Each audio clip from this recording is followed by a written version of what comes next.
Right.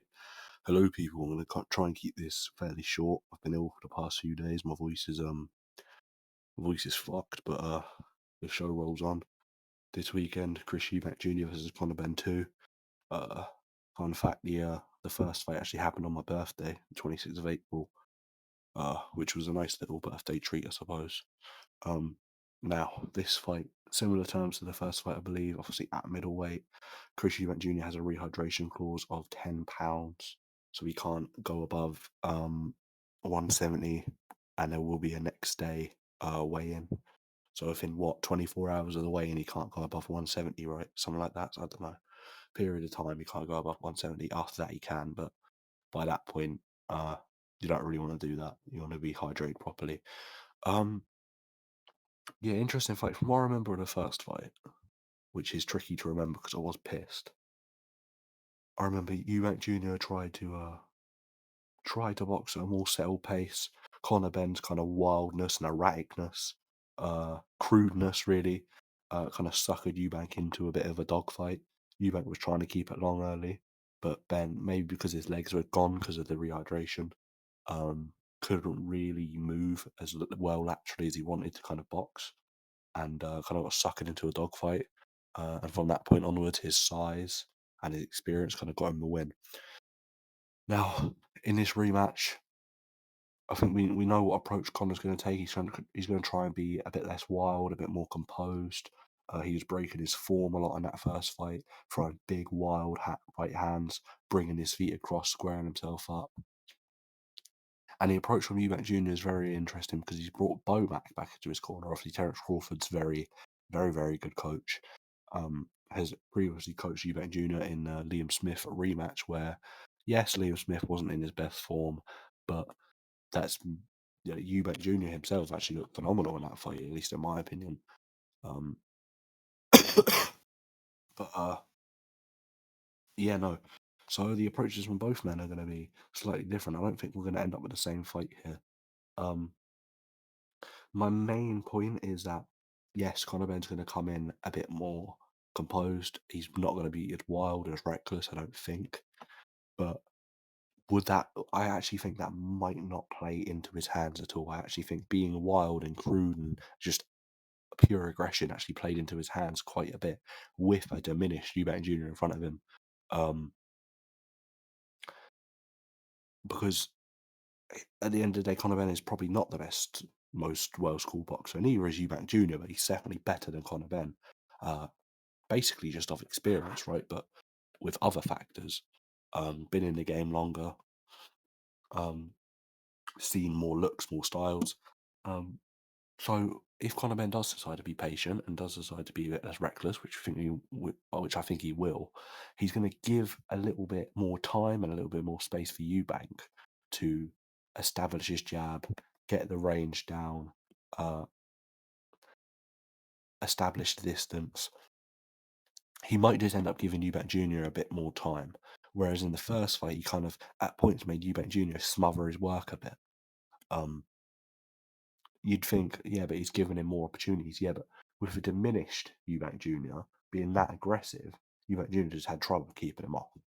Right, but in this fight, if Ben will do like half the work for him just by being more patient. Right, he'll give him time, he'll give him space, he'll give him distance to establish a jab, and then bring right hands behind it, and he'll probably still find the uppercut because you still think Ben will be the man coming forward, obviously, right? So the uppercut will still be there.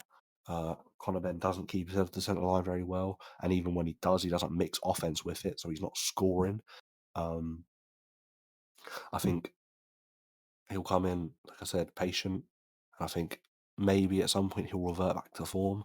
I actually would imagine he will revert back to form, and I could imagine this fight being through 9 rounds, being a Eubank Jr. just outboxing him, outclassing him, basically just getting the better of Ben at range behind the jab and the straight punches, bringing a few uppercuts up because he does love that shot. Um, But by the time of round 9, Ben starts to get more frustrated, starts to revert back to form. Eubank Jr. starts to slow due to the rehydration clause, and maybe we see a bit of a late. I don't want to say comeback because I don't think he'll win, but a bit of a late resurgence from Benn in the fight, um, by just reverting back to form and kind of, like I said, diminished Eubank Jr., but diminished in a fight sense of the fact he's done 9, 10 rounds, and that's naturally gonna just slow you down a little bit, right? Yeah, man, I think it's a good fight. I think the build up's been disappointing. I think I said after the first fight happened, this is just yeah, this is unneeded. It won't beat the first fight, and they haven't even tried to beat the first fight. It feels like, but I think we're in for another good one. The undercard is decent. Let me go over the undercard actually.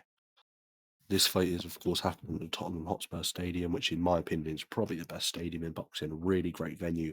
Kind of even though Wembley's a great spectacle, Tottenham Hotspur kind of keeps all the sound in. Wembley, the sound kind of gets drained out, whereas Tottenham Hotspur, while still being big, is a bit more compactly built, so it keeps the sound in really, really nicely, at least in my opinion. But on the undercard, we got fights. Jack Catterall versus Echo Esserman. That's a great fight. Echo Esserman, of course, coming off that great win against Josh Taylor. Jack Carroll coming off a fairly decent win in a very weird and cagey fight against Harlem Eubank before that, losing to Arnold Barboza. Um, yeah, I'd favour Echo Esserman. Jack Catterall is linked up with Boozy Ennis. That's um that's an interesting link up. Catterall obviously a bit more of an awkward southpaw counter puncher, quite negative. Bozy Ennis, obviously we've seen with his son Boots Ennis, who's phenomenal. Um, kind of feels his way into fights and then kind of walks you down. Echo Esserman, older guy, but just Echo Esserman is disciplined to the highest degree, right? Uh, nickname is the Engine. Um, truer things aren't be said. I think he'll get the nod in this because I don't think there's much you could do with Jack Catterall now to kind of improve him in terms of aggression. I think he is what he is. I think he's a complete product. Um, and I think we saw in fights against like Arnold Barboza, there's not a lot of feints from Catterall to keep the opponent thinking. So even if he's not throwing, he's still keeping them off. He kind of just waits a bit too much. And I think with that low volume, I think Echo Esserman will simply just get it done by maybe his game plan would be to implement a few feints so Catterall can't find any counters and just get the better of Catterall by simply being a busier man and Catterall not having the power to keep him off. We've got Adam Mazin versus Kurt Scooby. That's a great fight. It's a great replacement, actually. I'd have to favour Adam Mazin. Sam Gilly versus Ismail Davis. Oh, Ismail Davis. Yeah, he won his last fight. I didn't know he had. I didn't know he had a. Oh, that's interesting. Obviously, he lost to Josh Kelly, which he took on short notice. Lost to Sergey Boryshuk, which he took on short notice. Really, really ballsy to take on Sergey Boryshuk on short notice.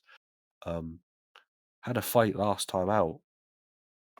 No, yeah, no. Then he fought on a good domestic fighter. I can't say his name. Split decision over 12 rounds. I thought that was a very close fight, but he's had a fight against 1 in 14 guys since, which I actually didn't know. Only a month after that. Yeah, and he's back in the win column. I thought he lost his last three, but he's taken on Sam Gilly for the British super welterweight title and the Commonwealth vacant British title. It should be good. I don't know who I'd favour in that, if I'm being completely honest. I haven't seen much of Sam Gilly, but I do know there's a bit there with Ishmael Davis. We move on to the heavyweight division. Richie Riakporhe versus Tommy Welch. I'd favour Riakporhe. And yeah, that's pretty much it. Good fight card overall. Decent. Yeah, looking forward to it. My pick is Chris Eubank Jr.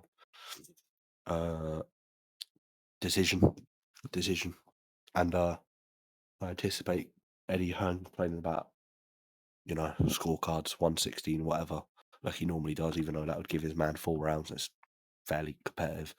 But yeah, thank you for watching. Goodbye.